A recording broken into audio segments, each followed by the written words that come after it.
संध्या एक समाज सेविका थी। महिलाओं के खिलाफ अगर कोई भी अत्याचार कहीं पर भी होता तो संध्या वहां पहुंच जाती। देखो हरिया, तुम्हारी बीवी को तुमने वो हक नहीं दिया जिसकी वो हकदार थी। अरे नहीं नहीं संध्या दीदी, ये तो बहुत ही अच्छे हैं, मेरा पूरा ख्याल रखते हैं और हमसे बहुत ही प्यार भी करते हैं। अरे सब बकवास है। मुझे तुम्हारे पड़ोसियों ने बताया है कि तुम माँ बनने वाली हो। हाँ जी दीदी, बस ऊपर वाले का आशीर्वाद है। अच्छा, यही तो अत्याचार है। तुम्हारा पहले ही एक बेटा है, फिर ये दूसरा बच्चा क्यों?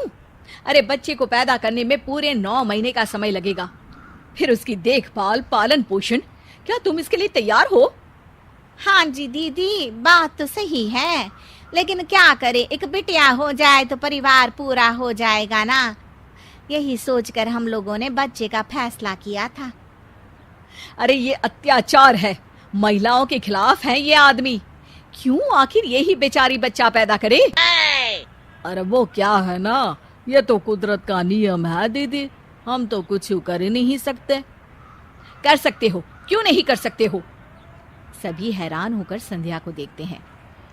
अब मेरे कहने का मतलब है तुम उसकी मदद कर सकते हो, घर के काम में, उसकी देखभाल में। हाँ हाँ, वो तो हम जरूरी करेंगे दीदी, आप ना निश्चिंत होकर जाइए जी। संध्या वहां से चली जाती है। अगले दिन औरतों के जमावड़ों के बीच, देखो मैं साफ कह दे रही हूँ कि महिलाओं को घर में बराबरी का दर्जा मिलना चाहिए। अरे वो कोई काम करने वाली नौकरानी नहीं, बल्कि घर चलाने वाली महारानी है, महारानी। अरे सही कह रहे हो दीदी, सारा दिन हम घर का काम करती रहती हैं। अरे हमारा भी तो मन करता है कि झोला उठाए और निकल जाए खरीदारी में। अरे तो क्यों करती हो काम? 2 दिन ना करो, सारा परिवार सही हो जाएगा। हाँ संध्या दीदी सही कह रही हैं, झाड़ू पोछा, बर्तन, कपड़ा, खाना और न जाने कितने काम हैं जो हम लोग बिना शिकायत के करती रहती हैं, लेकिन हमें वो इज्जत, वो हक नहीं मिलता जिसके हम हकदार हैं। संध्या वहां से भी चली जाती है। एक दिन संध्या घर में बैठकर चाय पी रही होती है कि तभी कुछ आदमी और बूढ़ी औरतें उसके घर आ जाती है। अरे कौन है संध्या यहाँ? मैं हूँ संध्या, और किसने आप पर अत्याचार किया है मुझे बताएं, मैं खबर लेती हूँ उसकी। एक बूढ़ी औरत के साथ संध्या का हाथ हमेशा है। अरे बस करो, लोगों को भड़काती रहती हो, हमारा घर खराब कर रही है। क्या बकवास किया है तूने मेरी बहू के सामने हैं? अब ना तो वो घर में हम लोगों के लिए खाना बनाती है, ना इन छोटे बच्चों की देखभाल करती है। आखिर कब तक, मैं कहती हूँ आखिर कब तक हमारे समाज की औरतें खाना बनाएंगी?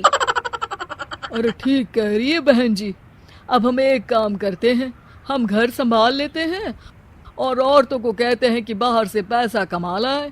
अरे वो भी तो जरूरी है ना, कमाएंगे नहीं तो खाएंगे क्या? संध्या सोच में पड़ जाती है। तभी वहां वो औरतें भी आ जाती हैं जिन्होंने संध्या के कहने पर घर का काम करना छोड़ा था। नहीं नहीं, मैं घर का काम कर लूंगी, लेकिन बाहर जाकर पैसे नहीं ना कमाऊंगी। हाँ। अरे क्यों भाई, एक तो काम करना ही पड़ेगा ना, या तो घर का या बाहर का।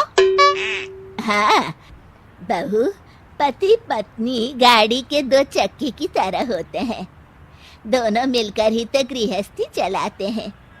इसमें हक नौकरानी या बेइज्जती जैसी कोई बात होनी ही नहीं चाहिए। और सुन संध्या, अगर महिलाओं के हक की बात करनी है तो उन घरों में जाओ जहां सच में महिलाएं घरेलू हिंसा की शिकार होती हैं। मैं समझ गए आंटी जी कि असली फेमिनिज्म यानी नारीवाद क्या होता है।